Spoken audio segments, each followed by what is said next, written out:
রাস্তার ল্যাম্পপোস্টের আলোয় সায়েমের মুখটা পিছাসের মতো লাগছিল। সে আমাকে এক প্রকার জোর করে টেনে হিস্টে একটা নির্জন গলি দিয়ে নিয়ে যাচ্ছিল। বারবার বলছিল, আজ রাতে তোকে দিয়েই আমার সব দেনা শোধ হবে। আমার ভেতরটা তখন হাহাকার করে উঠছিল। এই পশুটাই কি ছিল আমার স্বপ্নের রাজকুমার, যার জন্য আমি আমার আকাশ আর আমার 3 বছরের ছেলেটাকে নরকে ফেলে গিয়েছিলাম? গলির মোড়ে একটা কালো গাড়ি দাঁড়িয়েছিল। সায়েম আমাকে গাড়িতে তোলার জন্য ধাক্কা দিতে আমি প্রাণপণে চিৎকার করে উঠলাম। ঠিক সেই মুহূর্তে হঠাৎ কোত্থেকে পুলিশের ভ্যান এসে হাজির হলো। সায়েম পালানোর চেষ্টা করলো, কিন্তু পুলিশ তাকে ঝাপটে ধরলো। আমি অবাক হয়ে দেখলাম পুলিশের গাড়ির আড়াল থেকে ধীর পায়ে আকাশ বেরিয়ে এলো। আকাশকে দেখে সায়েম গর্জে উঠলো, তুই পুলিশ ডেকেছিস? আকাশ শান্ত গলায় বলল, আমি আগেই বলেছি আমার বাড়ির সীমানায় তোকে দেখলে পুলিশ ডাকবো, আর একজন অপরাধীকে ধরিয়ে দেওয়ার নাগরিক হিসেবে আমার দায়িত্ব। তবে এই নারীকে আমি এখানে রেখে যাচ্ছি না। এর বিচার আদালত করবে না, করবে এর বিবেক। সায়েমকে পুলিশে নিয়ে যাওয়ার পর রাস্তায় শুধু আমি আর আকাশ দাঁড়িয়ে রইলাম। রাত তখন গভীর।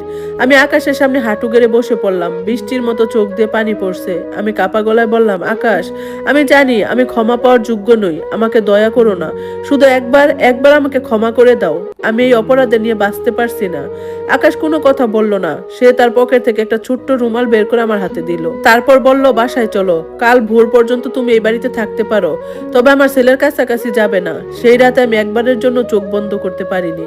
সারা রাত ড্রয়িং রুমের মেঝেতে বসে আকাশের ঘরের দরজার দিকে তাকিয়েছিলাম। ভোরের আলো ফুটতেই দেখলাম আকাশ ছোট্ট একটা সুটকেস গুছিয়ে বাইরে এলো। ওর কোলে আমার কলিজার টুকরো, আমার ছেলে। আকাশ দরজার কাছে গিয়ে দাঁড়ালো। আমি দৌড়ে গিয়ে ওর পথ আগলে দাঁড়ালাম। চিৎকার করে বললাম, আকাশ, তুমি কি চলে যাচ্ছ? কোথায় যাচ্ছ আমাকে ফেলে? আকাশ আমার দিকে এক পলক তাকিয়ে ম্লান হাসলো। যেখানে তোমার কোনো ছায়া পড়বে না। আমি এই শহর ছেড়ে অনেক দূরে চলে যাচ্ছি। আমি চাই না আমার ছেলে বড় হয়ে জানুক তার মা আমাকে ফেলে চলে গিয়েছিল। আমি ওকে বলবো ওর মা দূর আকাশে তারা হয়ে গেছে, ও সেটাই বিশ্বাস করে শান্তিতে থাকুক। আমি ডুকরে কেঁদে উঠলাম। আকাশ, অন্তত একবার ওকে আমার কুলে নিতে দাও। আমি তোর মা, একবারের জন্য। আকাশ কিছুক্ষণ দ্বিধায় রইল, তারপর খুব সাবধানে ছেলেটাকে আমার দিকে বাড়িয়ে দিল। 3 মাস পর আমি আমার নারী সেরা ধনকে কুলে নিলাম। ওর গায়ে সেই পরিচিত দুধের গন্ধটা নাকে আসতে আমি ডুকরে কেঁদে উঠলাম। ছেলেটা অবাক হয়ে আমার চোখের পানি মুছে দিয়ে আদো আদো গলায় বলল, রাক্ষস, তুমি কান্না করছো কেন? তোমার বুঝি খুব লেগেছে? ওর কথা শুনে আমার বুকটা যেন ফেটে যাচ্ছিল। আমি ওর কপালে গালে অজস্র চুমু খেলাম। আমার কান্নায় ছেলেটার শার্ট ভিজে যাচ্ছিল। মনে হচ্ছিল সময়টা যদি এখানে থেমে যেত। ঠিক 2 মিনিট পর আকাশ হাত বাড়িয়ে বলল, হয়েছে, এবার দাও। আমি দিতে চাচ্ছিলাম না, কিন্তু আকাশের চোখের সেই কঠিন চাহনি আমাকে বাধ্য করলো। ও ছেলেটাকে কুলে নিয়ে বলল, এই ফ্ল্যাট থেকে আজকেই চলে যেও। এই ফ্ল্যাট আমি বিক্রি করে দিয়েছি 1 মাস আগে, তারা হয়তো আগামীকাল এই ফ্ল্যাটে উঠবে। বলে শটান করে দরজার দিকে হাঁটা দিল আকাশ। আমি পিছু পিছু দৌড়ে গিয়ে সিঁড়ির গোড়ায় দাঁড়ালাম। আকাশ, একবার বলো তুমি কোথায় যাচ্ছ? আমি কিভাবে বাঁচবো? আকাশ সিঁড়ি দিয়ে নামতে নামতে ফিরেও তাকালো না। শুধু দূর থেকে ভেসে এলো তার কণ্ঠস্বর, তুমি তো নিজের সুখের জন্য মুক্তি চেয়েছিলে, আজ আমি তোমাকে সেই মুক্তি দিয়ে গেলাম। একা থাকতে শেখো, কারণ পাপের কোনো সঙ্গী হয় না। আমি রাস্তার মোড় পর্যন্ত দৌড়ে গেলাম। দেখলাম একটা গাড়ি করে আমার পৃথিবীটা দূরে সরে যাচ্ছে। জানালার কাছ দিয়ে আমার ছেলেটা বাহিরের দিকে তাকিয়েছিল। হয়তো সে এক মুহূর্তের জন্য তার সেই মাকে খুঁজেছিল, যাকে সে রাক্ষস ভেবে চেনে। ধীরে ধীরে গাড়িটা চোখের আড়াল হয়ে গেল। আমি মাঝ রাস্তার ধুলোর মধ্যে আছাড় খেয়ে পড়লাম। সায়েমের দেওয়া নরক থেকে আমি মুক্তি পেয়েছি ঠিকই, কিন্তু যে সুখের আশায় আমি ঘর ছেড়েছিলাম, সেই সুখ আজ আমাকে এক অনন্ত মরুভূমিতে একা ফেলে চিরতরে হারিয়ে গেল।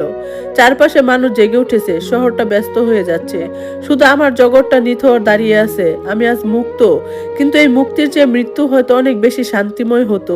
আকাশ আর আমার সন্তানকে নিয়ে যাওয়া সেই গাড়িটা ধোঁয়া যখন মিলিয়ে গেল, তখন আমার মনে হলো আমি এক বিশাল শূন্যতার মুখোমুখি দাঁড়িয়ে আছি।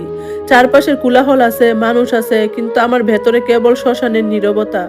আকাশে রেখে যাওয়া কিছু টাকা আর বুকের ভেতরে এক পাহাড় সমান হাহাকার নিয়ে আমি আবার সেই ফ্ল্যাটে ফিরে এলাম। আকাশ বাসাটা বিক্রি করে দিয়ে গেছে, কিন্তু মালিককে বলে গেছে আমি যেন কয়েকটা দিন থাকতে পারি। ফাঁকা ঘরটার দিকে তাকালে এখন দম বন্ধ হয়ে আসে। যে সোফায় বসে আমার ছেলেটা খেলতো, সেখানে এখন কেবল ধুলোর আস্তর। যে রান্নাঘরে আমি আকাশের জন্য পরম মমতায় রান্না করতাম, সেখানে কেবল একাকিত্বের গন্ধ। 1 সপ্তাহ পর আমি সিদ্ধান্ত নিলাম, এভাবে বসে থাকলে আমি পাগল হয়ে যাব। আমাকে বাঁচতে হবে, তবে নিজের জন্য নয়, প্রায়শ্চিত্তের জন্য। শহর ছেড়ে আমি অনেক দূরে একটা মফস্বল শহরে চলে এলাম। কেউ আমাকে চেনে না। একটা ছোট্ট এনজিওতে পদে কাজ নিলাম, সারাদিন অনাথ শিশুদের সাথে কাটাই। যখন কোনো ছোট বাচ্চা আমাকে মা বলে জড়িয়ে ধরে তখন বুকের ভেতরটা হু হু করে ওঠে। মনে মনে ভাবি আমার ছেলেটাও কি এখন কাউকে মা বলে ডাকছে, নাকি সে এখনো বিশ্বাস করে তার মা আকাশে তারা হয়ে গেছে। 5 বছর কেটে গেল, আকাশের কোনো খবর আমি পাইনি, পাওয়ার অধিকারও আমার নেই। তবে প্রতি রাতে আমি জানালার ঝিল ধরে আকাশের দিকে তাকিয়ে থাকি। আমার বিশ্বাস কোনো এক শহরে আমার আকাশ আর আমার সেই ছোট্ট জান পাখিটা অনেক সুখে আছে।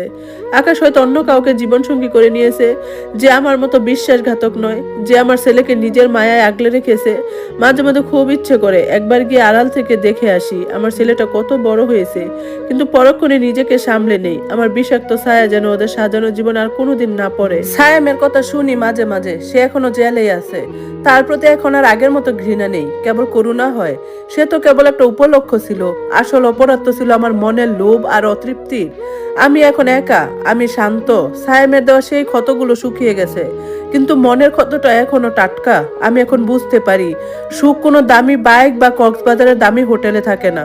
সুখ থাকে প্রিয় মানুষের সামান্য ভালোবাসায়, সন্তানের আদো আদো ডাকের শান্তিতে। আমি জানি না স্রষ্টা আমাকে কোনোদিন ক্ষমা করবেন কিনা, তবে প্রতিদিন মোনাজাতে আমি শুধু একটা কথাই বলি, হে আল্লাহ, আমার আকাশ আর আমার ছেলেকে ভালো রেখো। ওদের সুখের জন্য যদি আমার জীবন বিসর্জন দিতে হয় আমি তাতেও রাজি। আমি এখন আর সেই সহজ সরল স্বামীর স্ত্রী হওয়ার স্বপ্ন দেখি না, আমি কেবল একজন ভালো মানুষ হয়ে মরতে চাই।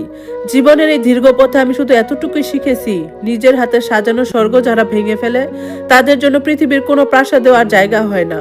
অন্ধকার রাতে একলা বারান্দায় দাঁড়িয়ে আমি আকাশের সেই উজ্জ্বল তারার দিকে হাত বাড়িয়ে বলি, ভালো থেকো সোনা বাবা, ভালো থেকো আকাশ। বাতাসে সেই কথাগুলো মিলিয়ে যায়, আমার দু চোখ বেয়ে গড়িয়ে পড়ে এক ফোঁটা তপ্ত জল, যা আমার সারা জীবনের ভুলের শেষ দলিল। ধন্যবাদ সবাইকে। গল্পটা কেমন লাগলো অবশ্যই জানাবেন, আর এরকম সুন্দর সুন্দর গল্প শুনতে সাথেই থাকবেন। আজকের মতো আল্লাহ হাফেজ।